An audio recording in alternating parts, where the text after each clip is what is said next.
Welcome back, everyone. Thanks for joining me here today on our second Cabral House Call of the weekend. We'll be getting to another 5 to 6 of the community's questions, just like we do every Saturday and Sunday here on the show. I am opening up the giant Word document now and scrolling to episode 2662. That's today's show. So if you want to follow along with all of the questions, do feel free to do so at stephencabral.com/2662. While you're there, if you haven't already gotten a free copy of The Rain Barrel Effect, my book, do feel free to get one for either you or a family member.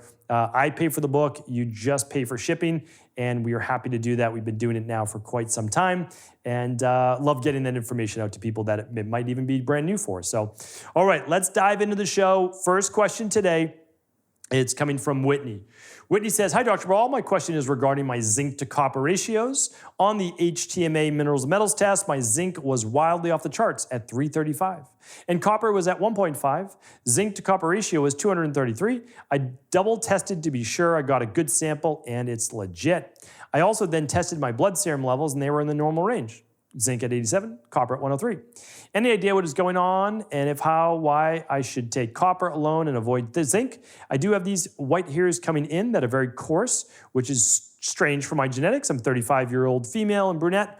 I'm also a little hypothyroid, cold hands and feet. The most obvious culprit to me is that I wear mineral zinc-based sunscreen daily. I work outside. All the sunscreens I use claim to be non-nano zinc, but maybe they're absorbing. Thanks so much." All right, great question. Happy to help. I think I have an easy answer for you. So whenever we see zinc off the chart like that, it's typically from the shampoo you are wearing or using. So when there are anti-dandruff shampoos, and then there are hair growth shampoos, and many of them lately have been putting in zinc. They often put in selenium as well. That's why sometimes we see selenium through the roof, especially if someone's using a shampoo called Selsun Blue. So we always ask before we start to worry about any of these things. Typically, it washes out, and so it's not an issue. But for some people, it can even be in the hair product. If you're using a hair strengthening product, it could have zinc in it. So keep that in mind, because then the zinc is on the hair. We test the hair, it's legitimate, right? And then we find that there's very high zinc. So keep that in mind. The other part is it is possible you had some of the sunscreen on your hands, and it got on your hair, and that was part of your sample. Understand that contamination could be a problem. It's very rare. We almost never see zinc levels like yours, so there's definitely a culprit behind it. And then it is possible that it's from you using the sunscreen every day, but I don't think so, because you'd probably see it in your blood work for sure if your levels were that elevated, right? So until proven otherwise, that's what I'm going with, all right, Whitney? But it's good that you ran the blood work as well. Joyce is up next. "Hi, I'm waiting to receive my 21-day detox kit, and my question is about the hours I should be eating on days 3 to 7. I get up usually around 8 a.m., so my first shake will be at 9 a.m., lunch at 12:30, second shake at 4, dinner at 7:30. The problem is that 7:30 is too late for me to eat. Is it possible to modify these times so I'm not eating dinner at 7:30? Can I interchange the 4 p.m. shake with the 7:30 p.m. dinner? Please help before I get started in this program. I'm looking forward to feeling better. Thank you, Joyce." Joyce, always happy to help. Keep in mind, you wrote in on March 16th, and it's already towards the end of May. So I don't like people to have to wait for the questions that they need pertinent advice to for 12 weeks. On the Ask Cabral page, it does say it's going to take me about 12 weeks to get to your question just because of the queue. And it also says, though, please ask at cabralsupportgroup.com. Joyce and everybody else, you are always welcome to write into me. Most likely for the next 40 years, I'll be doing this show, right? So do feel free. Please write into me, and I want you to do that. But there's no way that I got to you in time, right? There's probably no way. Now, if you ask at cabralsupportgroup.com, our free private Facebook group, they would get back to you usually the same day, Monday through Friday. So I hope what they told you is all you have to do is tighten the times just a little bit, right? So if you wake up around 8, no problem. Yeah, you'll have your first shake around 8:45, 9 o'clock. 3 hours later, that'll be around noon. 3 hours later, around 3. 3 hours later at 6. right? So yes, I mean, we'll base it on your day. It's not a problem. We like an extra half hour between meals, but then that's basically 2 hours later, right? And so we don't want you to have to deal with that. So that is how you would be able to customize it just for you. Yeah, absolutely. Kelsey's up next. Hi, Dr. Brawl. Recently had some constipation with a very large stool. It ended up causing bleeding and is very painful to pass. I've tried upping fiber and it doesn't help. Any tips? Okay, yes. So typical tips are adding the alkalizing vitamin C upon waking, 1 scoop in warm water.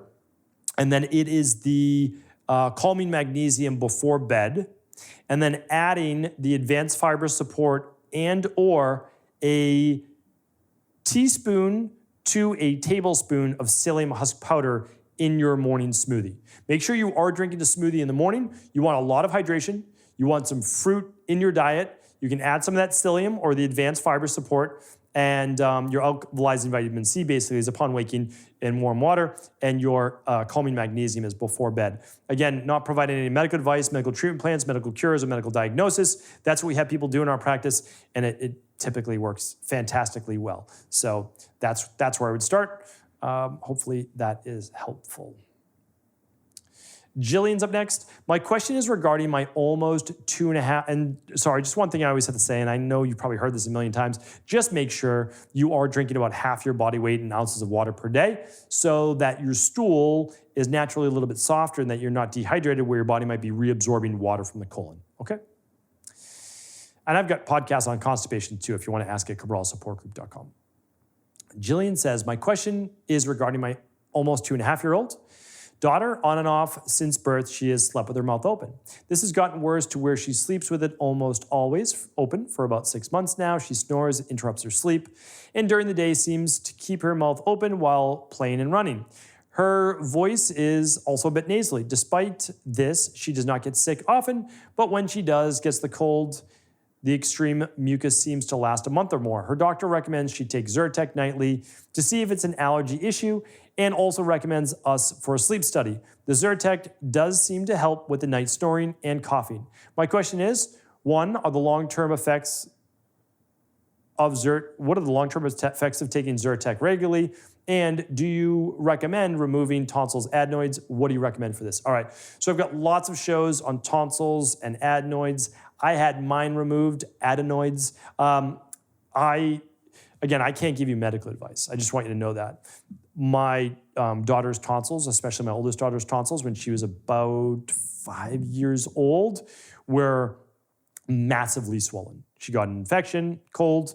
Again, I'm not giving medical advice. We worked on it naturally, but left with swollen tonsils.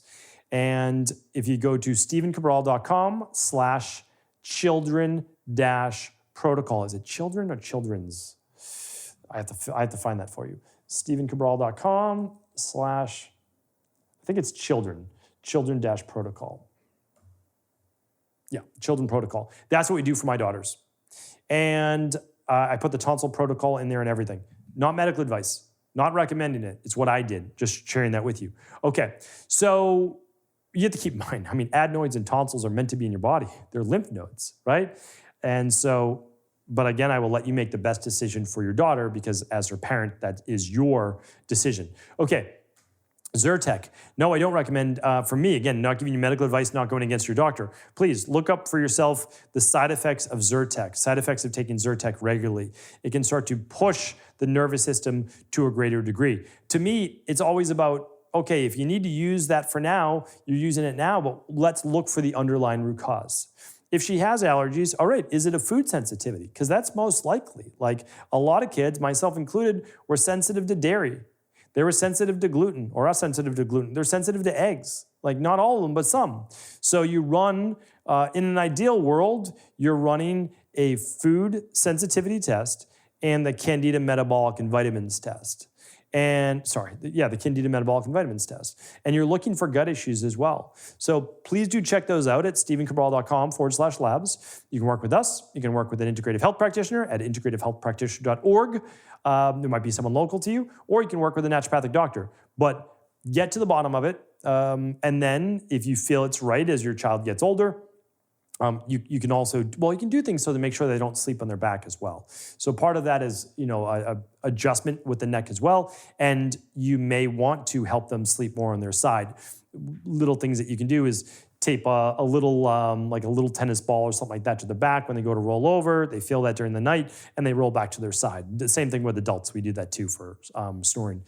So, but again, as you're looking for the underlying root cause, there's malt taping, there's a lot of things you can do, but first, before you malt tape, you want to actually get to the underlying root cause, right? So what we did was we helped shrink my daughter's tonsils first, made sure everything was good gut-wise, and then we did the malt taping, but she was older. I wouldn't do it at 2.5 years old. So hopefully that's helpful. Amy's up next. Amy says, "Hi, Dr. Brawl. Thank you so much for all you do. My 15-year-old daughter was recently diagnosed with macular atrophy.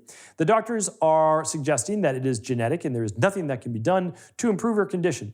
Also, there is a possibility that her eyesight could continue to decline and she could go blind. I wanted to see what supplements you recommend that help with her eyesight. Thank you." Okay, so please don't let doctors put the nocebo effect into your head. Please don't let them do that. There is always an underlying root cause, even if there's a genetic component to it. So macular atrophy, macular degeneration, the degeneration of the macula in the eye, weakening the eyesight. And what we want to do is look for what in the body could there be that's causing inflammation, causing the macular atrophy.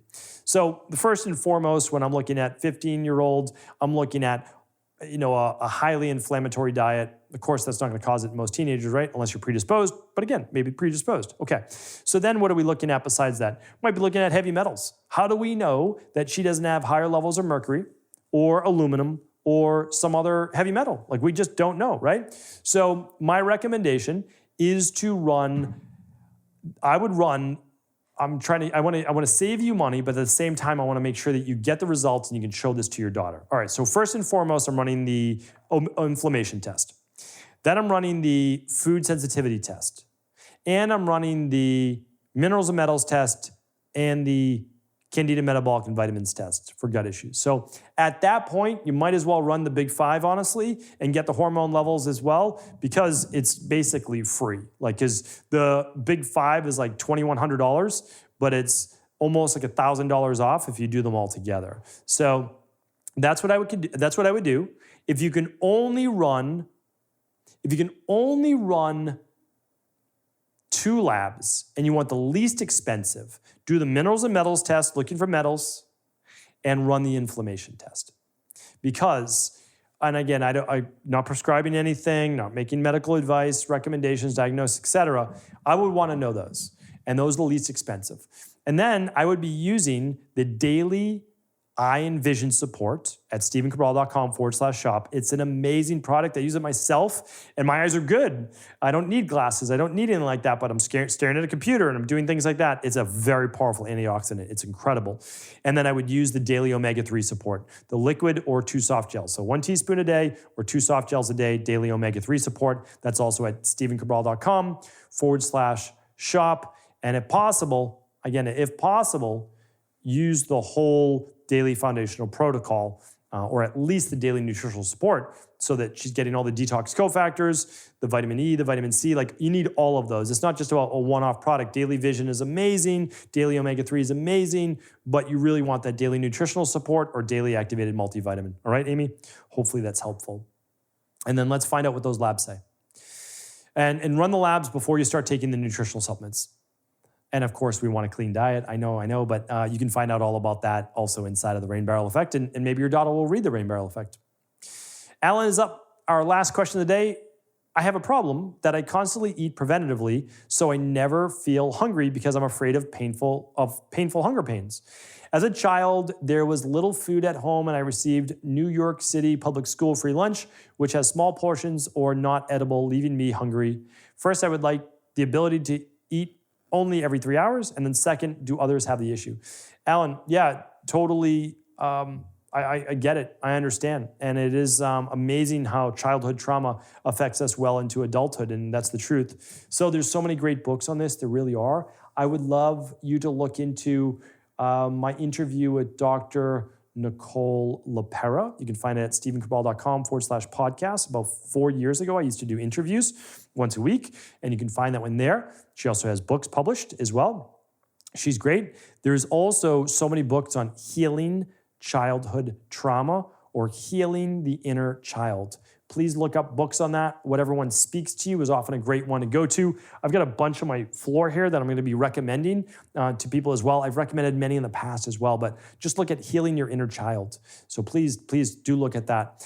That is what you want to work on for sure. Like there is something there. There's no doubt about it. It's warranted. The nice thing is you already know what it was. And now if you work with a qualified therapist or you work these books, if you're not able to afford a therapist, this will be tremendously helpful. So there's also something called, please listen to my interview as well with Elliot Rowe. You'll learn about neurolinguistic programming combined with regressive hypnosis. That's a great one too. Yeah, so those are the places to start. You'll be able to overcome this. You really will, Alan. You really will. And so that's the place to start because the mind affects the body for sure. And the nervous system, right? That's what you're feeling, that worry. That, when you're hungry, it brings you back to childhood. I'm telling you, it'll work. It can work amazingly well for you. The NLP with the regressive hypnosis is unbelievable for if you know the specific instance. Okay, and then are there other people with these issues? All the time. They just don't share it. That's the thing. They don't share it. I work with so many celebrities and influencers. Like people have no idea. And then people say, like, how come they're not on your website? Because I have strict confidentiality and I'm not a marketer. Like there's nothing wrong with telling the celebrities you work with. I shouldn't say that. I've talked about some celebrities before because they've come on the podcast or they've talked about certain things or they've given me a shout out on Instagram and I appreciate all that. So there is nothing wrong with saying the people that you work with, but it's just not my style. What I want to share with you is that many people from every walk of life deal with these childhood-based issues. And this is just unique to you, or it's not even unique. It's just this is with you, and there are many other people like that as well. So, Alan, there's no doubt, stick with this, and whether it takes you a couple months or a year or so to work through, you'll be able to work through it. No doubt in my mind. All right. Thank you, everybody. I appreciate you. I thank you. And like I said, would love to meet so many of you in person. Please do check out reimagininghealthevent.com. It's the very first time we're going to be able to get the community together. The podcast has been going on now for 7+ years. We have well over 60 million or so downloads. I've never been able to meet so many of you in person, and that is what I would love to do. So we're putting on the event, and it's going on this October. Check it out at reimagininghealthevent.com. Take care, everybody. Thanks so much for tuning into today's show. Before you go, don't forget to hit that subscribe button. I want to make sure that you're getting our daily content, not missing out on anything. Functional medicine, wellness, weight gain, weight loss, anti-aging, living longer, stronger, and all of the most cutting-edge research. And if there's any topics you want to hear, feel free to leave them in the comments below. Take care.